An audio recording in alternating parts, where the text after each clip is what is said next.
Hi, I'm Sara Nahmias. Well, it starts really with a very difficult time in my life because I was grieving for my husband's passing, and I just didn't really want to be on the planet. So my cousin Ruben Paris, this was January '69, said he met this man at a flying saucer convention, and his name was John Roger. He said he does seminars if you want to go. I said, I'm glad you found something that works for you, but I'm not interested. But things got more and more difficult for me. And I said, well, okay, I will call him because Ruben had John Roger's phone number. So I said, I'll call him. And I dialed the number. It was a message machine. And I thought, okay, I'll have to go to a seminar that they just started. And the first seminar I went to was in the hills of North Hollywood Hills. I have no sense of direction. It was an electrical storm. I was terrified of the storm. I was afraid of the dark. And here I am driving to meet this man who's supposed to be helpful to me. I found that I was at the seminar, Yvonne Mochel's house, and I sat in the back, and then I found out they were going to have some contributions, and I thought, oh, this isn't what I want. But at the end of the seminar, well, actually before the seminar, during the seminar, JR came in, and everything he talked about made sense to me. It wasn't alien to me at all, and all I kept saying inside my head is, yes, yes, that's the way I think, yes. And at the end of the seminar, my cousin Ruben says, you could meet him and talk to him, stand, you know, that's what people do. They stand in line to meet JR. So I said, Ruben, I don't know what I would even say, but I found myself at the tail end of the line, and JR sitting in a chair, there was a line, and he leaned over and he said, if you'll all excuse me, I'll speak to that woman right there. And I sat before him, and I was completely at ease. And I said, I said, I don't even know what to say. He said, well, you've lost someone very dear to you, and you're going through that difficult time. The interesting thing is that a year before, a few months before, I had been driving on the freeway to visit my husband in the hospital. He had his second heart attack. By this time, he was 36. And I was just asking questions. Why did this happen? What was this about? And I was in such grief. But he had survived the heart attack. And an energy came into the car, and it just comforted me. It answered every one of my questions. It lifted me. I didn't even want to get to the destination of the hospital because I didn't want this energy to leave.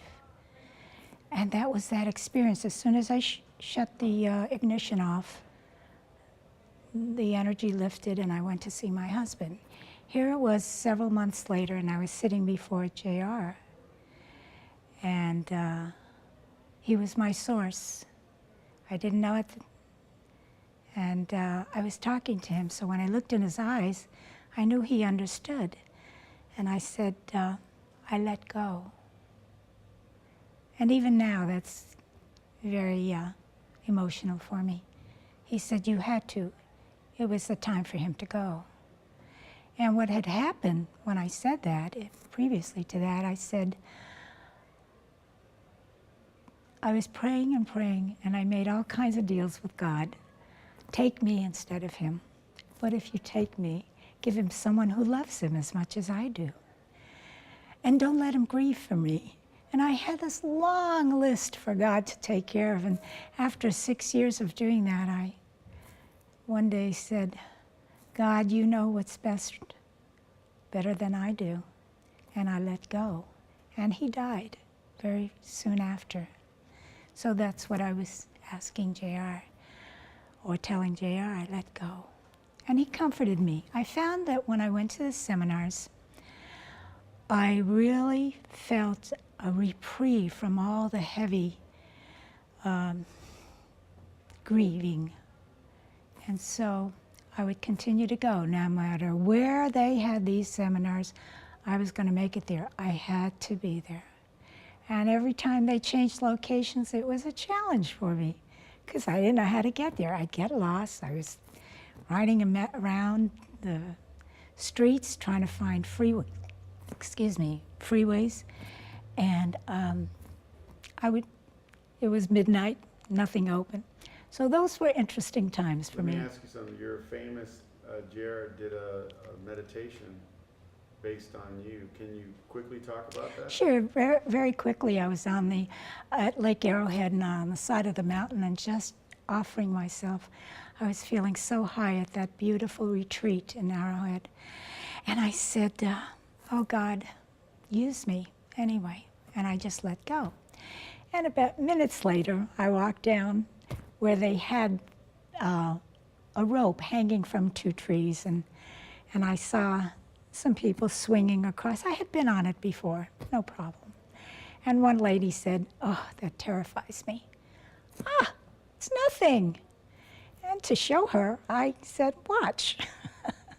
So I grabbed onto the rope, and the person lifting me up to get to that part to hold on to, it looked like he may have been struggling to pick me up, or I thought that, and I was concerned. I was too heavy for him. And I said, I'm fine. And he let me go, and I swung over what might be considered a little canyon.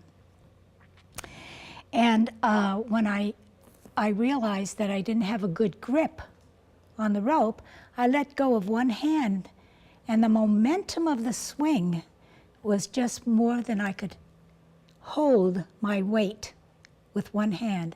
And as I reached up to grab that, I just fell, and I felt myself bounce and all the way down the canyon. And I was out. I went through a situation, and then when I came to, I saw images, and I thought, wow, I have the choice to live or die. And I thought, wow, this is easy. I could die.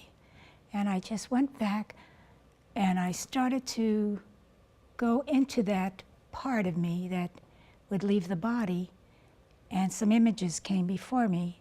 And there were 3 things that came before me: the choice of living or dying, then I saw my incompletions, and then I saw my family that needed me. And I went, my lung was pierced with my broken rib, so I couldn't breathe. My arm, I thought was severed, but it was there. It was just broken in 3 places. And my back was broken in several places, and I was bleeding internally. I didn't know all of this. And the first thing I said was, where's my left arm? And they said, it's here, and I knew they were lying to me. So I just followed it, and it was attached. And the rest is, they got an ambulance.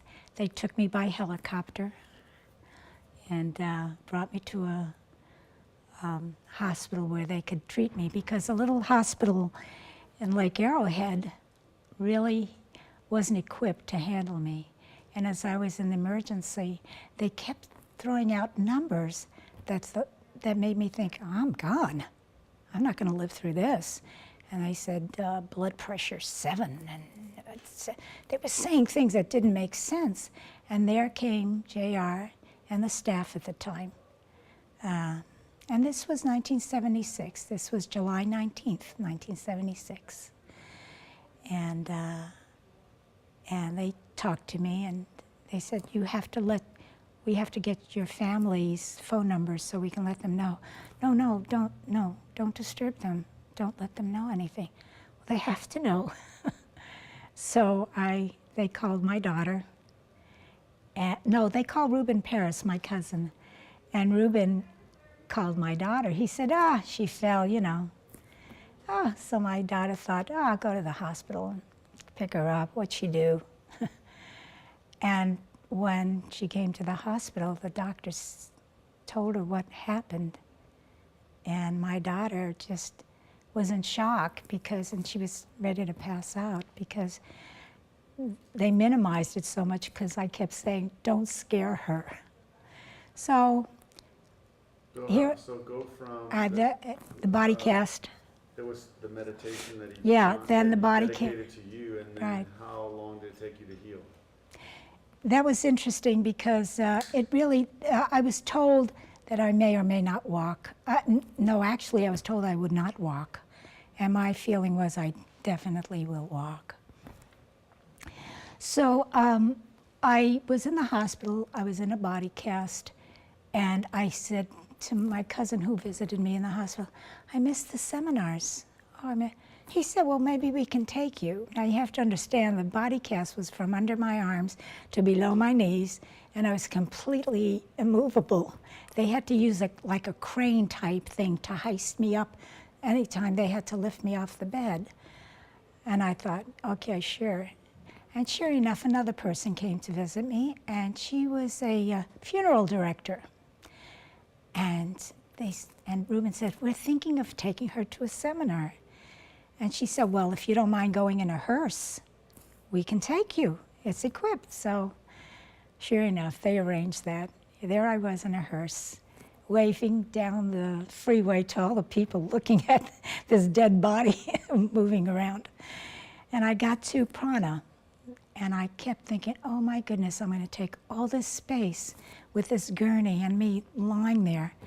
And sure enough, there was an area that was roped off, ready for me.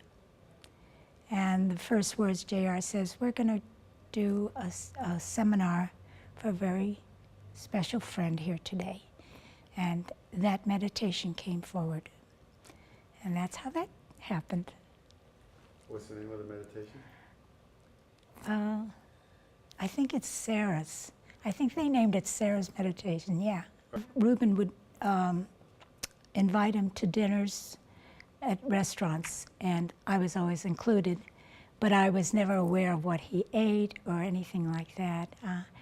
There was always some sweet socializing at that time, and it was just maybe 4 of us. So those were sweet times.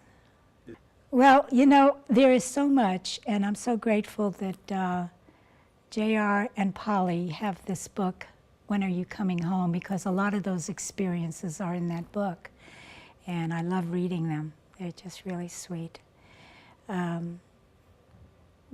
What I can say, it just really defies words. It's a lot of loving, and what I have to say is thank you for showing me how to love myself, if I have to say how profound that was for me, because that wasn't easy, and most of us can love outside of ourselves before we can love ourselves. So, I love you, JR. In my experience, what I have is, there is a wayshower that works with me from the highest of high, you can say, from inner. It's not what I say, because many times when I'm being the wayshower, if you want to call it that, it's usually when I don't know what I'm saying, but something comes through me. So I've allowed that to work because it's a lot wiser than I am. And that's worked so beautifully. And I'm grateful for that source.